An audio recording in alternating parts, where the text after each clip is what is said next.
Assalamualaikum warahmatullahi wabarakatuh.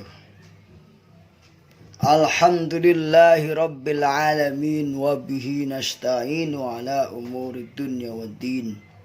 Wala hawla wala quwwata illa billahil aliyyil azim. Saudaraku yang dimuliakan oleh Allah Subhanahu wa ta'ala,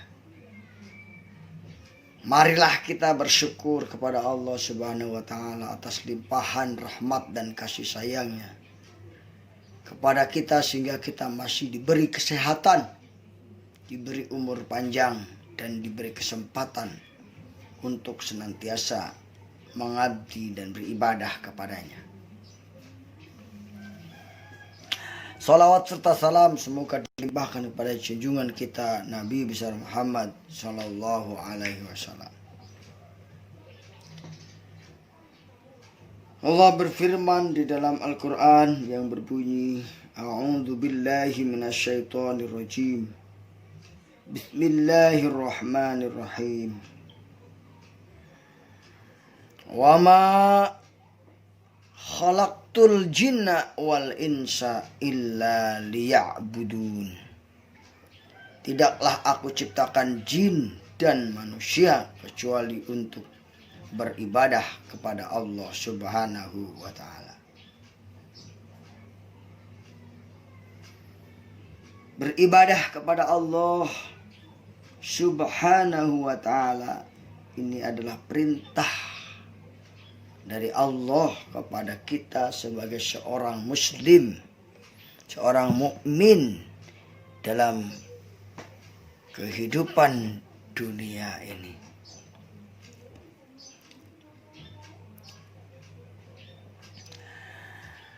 Menurut seorang syekh yang bernama Muhammad Al-Mutari Abul Haris mengatakan bahwa ada 10 motivasi manusia beribadah kepada Allah Subhanahu wa ta'ala. Yang pertama, ada orang yang beribadah kepada Allah Subhanahu wa ta'ala karena takut kepada neraka. Ayya'budallah khaufan min narihi. Dia beribadah kepada Allah karena takut kepada neraka Allah Subhanahu wa ta'ala. Apakah boleh beribadah tersebut? Wallahu a'lam bishawab. Beribadah kepada Allah karena takut terhadap nerakanya.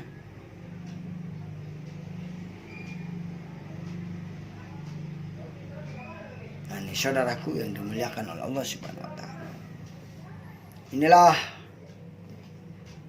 golongan yang pertama. Ada orang yang beribadah kepada Allah karena takut terhadap siksaan atau neraka Allah Subhanahu wa ta'ala.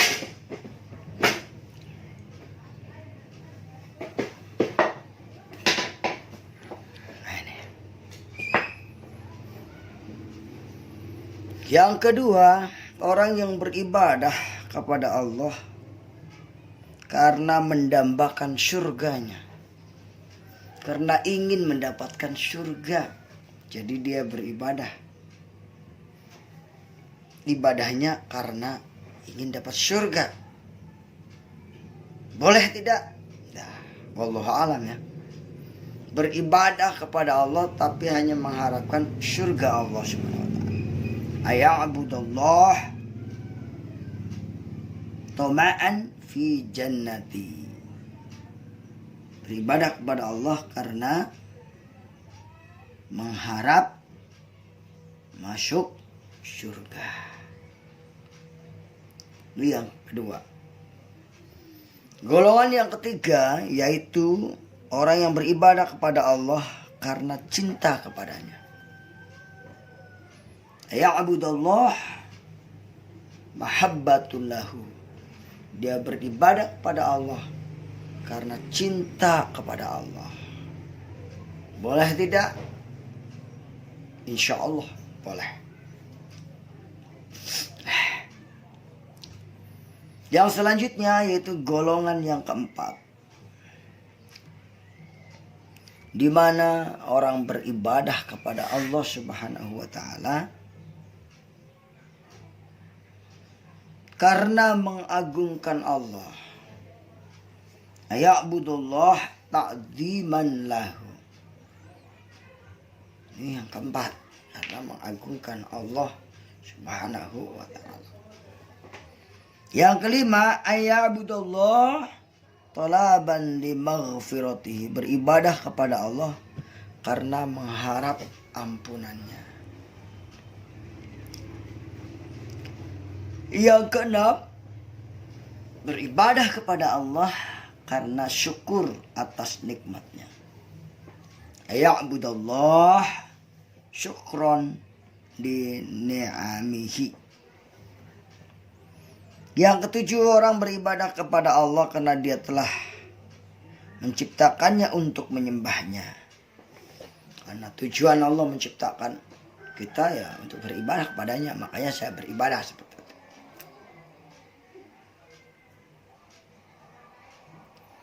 Yang kedelapan, aya'budallah talaban li mahabbatihi wa ridwanihi.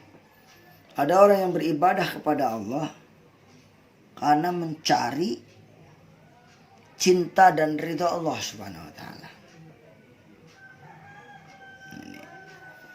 Yang kesembilan, ya'budullah talaban likifayatihi wa hafadhihi. Beribadah kepada Allah karena mengharap kecukupan dan penjagaan dari Allah Subhanahu wa taala.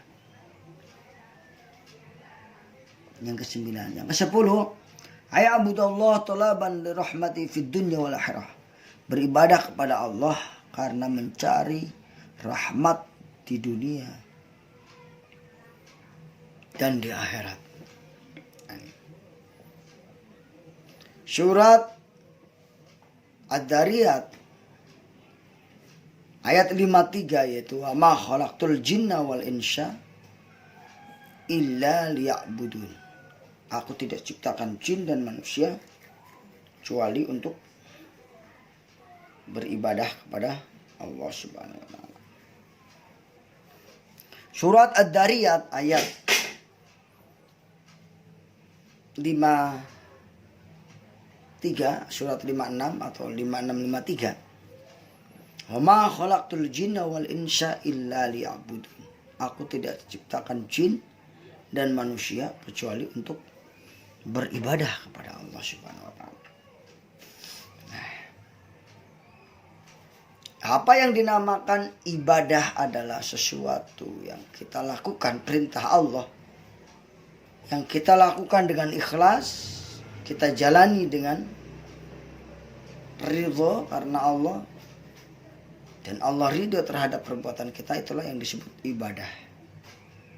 Jadi segala aktivitas dalam rangka menyembah Allah dan Allah ridha pada kita, itulah yang disebut ibadah. Nah, ini. Makanya dalam Al-Quran dikatakan inna sholati wa nusuki. Sungguhnya sholatku, ibadahku, hidupku dan matiku itu karena Allah Subhanahu wa taala. Nah ini saudara sekalian,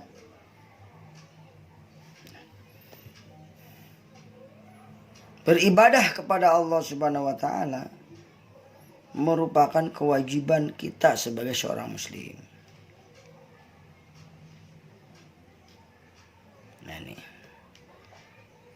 Nah, apa itu ibadah? Ibadah adalah sebuah kata yang diambil dari bahasa Arab yaitu ibad.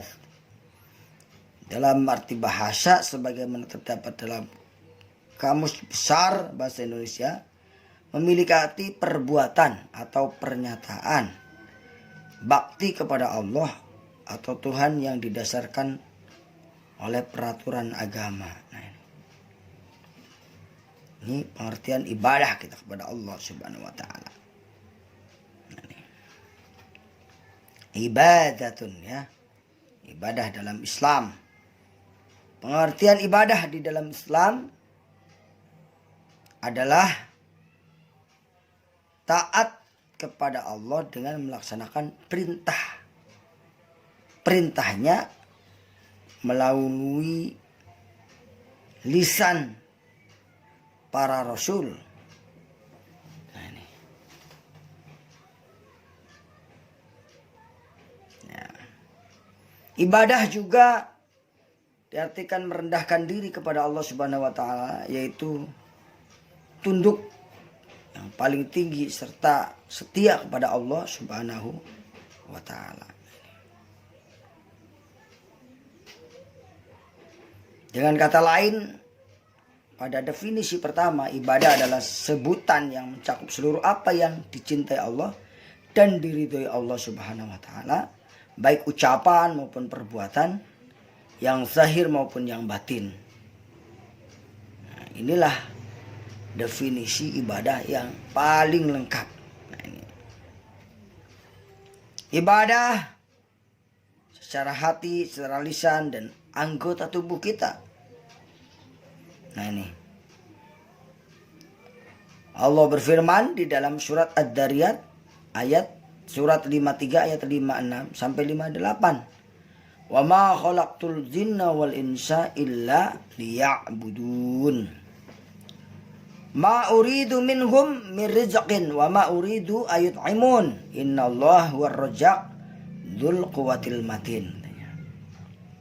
Aku tidak menghendaki rezeki sedikit pun dari mereka, dan aku tidak menghendaki supaya mereka memberi makan kepadaku. Sesungguhnya dialah Allah yang maha pemberi rezeki yang kokoh dan kuat. Jadi ini merupakan ibadah kepada Allah Subhanahu wa taala. Bagaimana supaya ibadah itu kokoh? Ibadah kalau kokoh itu didasarkan 3 hal. Yang pertama adalah adanya rasa takut yang pertama. Yang kedua adanya rasa cinta. Dan yang ketiga adanya harapan. Al-khauf, al-hub, dan ar-raja. Nah, ini. Dalam setiap ibadah harus terpenuhi unsur-unsur ini. Takut, harap, dan cinta. Sehingga Allah berfirman kepada orang-orang yang ahli ibadah, yuhibbuhum wa yuhibbuna. Mereka mencintai Allah dan Allah pun mencintai mereka. Bahkan orang-orang beriman, walladzina amanu asyaddun hubban lillah. Orang-orang beriman amat besar cintanya kepada Allah. Innahum kanu yusari'una fil khairat wa yad'unana raghaba wa rahaba wa kanu lana khashi'in. Mereka adalah orang-orang yang selalu bersegera dalam mengerjakan kebaikan, dan mereka berdoa kepada kami dengan penuh harap dan cemas, dan mereka adalah orang-orang yang khusyuk kepada kami.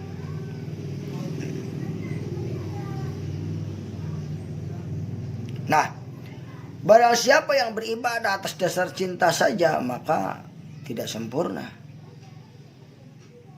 Dan siapa yang beribadah kepadanya dengan rajanya, maka ia adalah.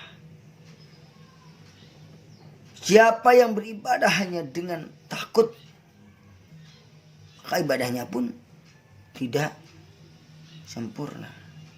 Nah, ibadah yang baik adalah yang ada 3 hal tadi. Ada rasa takut, ada pengharapan, dan ada cinta.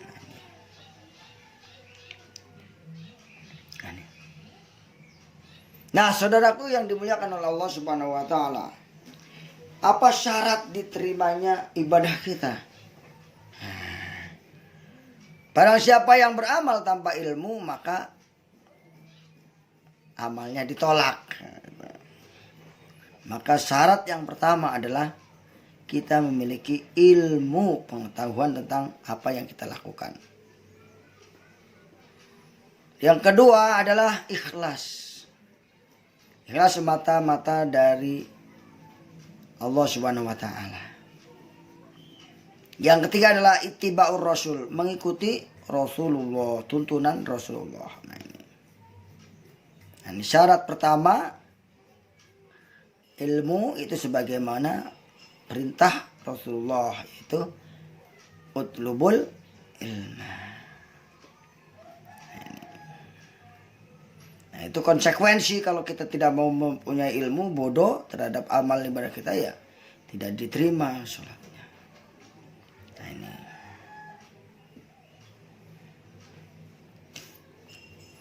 Nah, saudaraku yang dimuliakan oleh Allah Subhanahu wa taala, di dalam Al-Qur'an dikatakan faman kana yarju liqa Allah falyamal amalan sholihan wala yusyrik bi ibadati rabbih ahada. Barang siapa yang mengharap berjumpa dengan Allah, yaitu hendaknya ia mengerjakan amal soleh.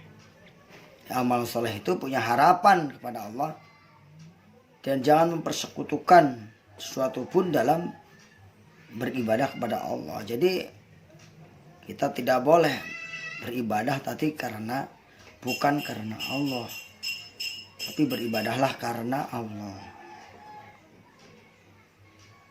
Jadi kalau tadi dikatakan orang beribadah karena takut pada neraka,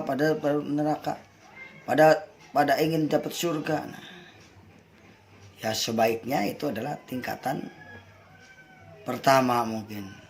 Tingkat selanjutnya nanti akan menumbuhkan cinta kepada Allah. Nah, yang pertama, kita beribadah kepada Allah, jangan menyekutukan Allah. Dan yang kedua, kita harus mengikuti Rasulullah Shallallahu Alaihi Wasallam. Karena kita harus mengetahui atau mengilmui bagaimana cara Rasulullah beribadah, bagaimana cara Rasulullah sholat, bagaimana cara Rasulullah zakat, dan seterusnya.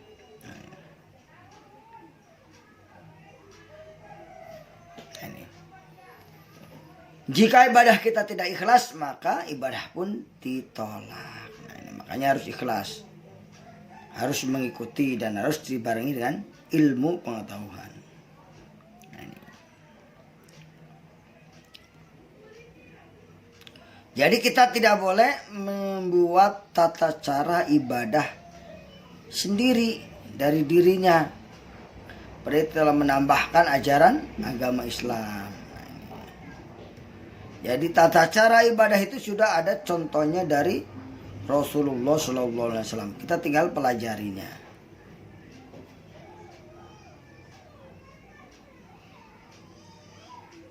Nah, saudaraku sekalian, selanjutnya adalah keutamaan dalam beribadah kepada Allah. Ibadah di dalam syariat Islam merupakan tujuan akhir yang dicintai dan diridhoi oleh Allah. Karenanya Allah menciptakan manusia, tujuannya adalah untuk beribadah. Wa ma khalaqtul jinna wal insya illa liya'budun. Nah itu.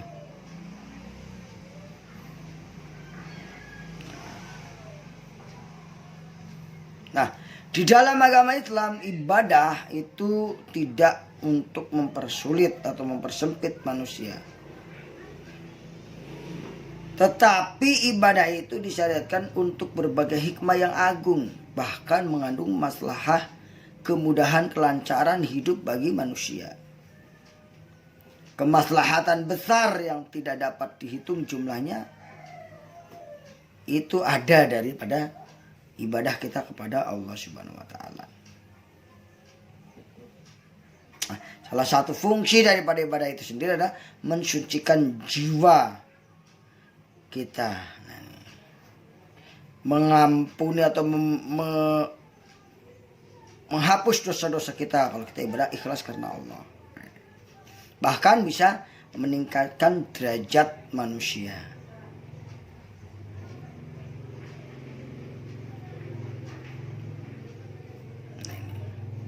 Nah, keutamaan orang-orang yang beribadah kepada Allah seperti orang yang hidup dengan yang mati. Ini. Kalau orang yang hidup, dia bisa beribadah kepada Allah ya dengan zikir kepada Allah, itu lebih mulia di hadapan Allah Subhanahu wa taala. Nah, keutamaan yang paling besar ibadah ini adalah bahwa ibadah merupakan sebab utama untuk mendapatkan ridho Allah Subhanahu wa taala, untuk masuk surga dan selamat dari siksa neraka. Ketika kita sudah mendapatkan ridho dari Allah Subhanahu wa taala. Nah, saudara-saudara sekalian, itulah yang harus kita pahami, bahwa kita beribadah semata-mata karena Allah Subhanahu wa taala. Kita beribadah semata-mata karena cinta Allah Subhanahu wa taala. Kita beribadah kepada Allah karena didasarkan 3 hal. Yang pertama, rasa takut kepada Allah. Yang kedua, rasa cinta kepada Allah. Yang ketiga, rasa pengharapan kepada Allah Subhanahu wa taala. Nah, saudaraku yang dimuliakan oleh Allah Subhanahu wa taala, jadi ibadah kita kepada Allah harus kita perbaiki agar kita mendapatkan keberkahan dalam kehidupan kita. Nah, dengan keberkahan itulah kita akan bisa menjalani hidup dengan sakinah, mawadah, dan rahmah. Demikian yang dapat saya sampaikan. Semoga ada bermanfaat bagi kita. Assalamualaikum warahmatullahi wabarakatuh.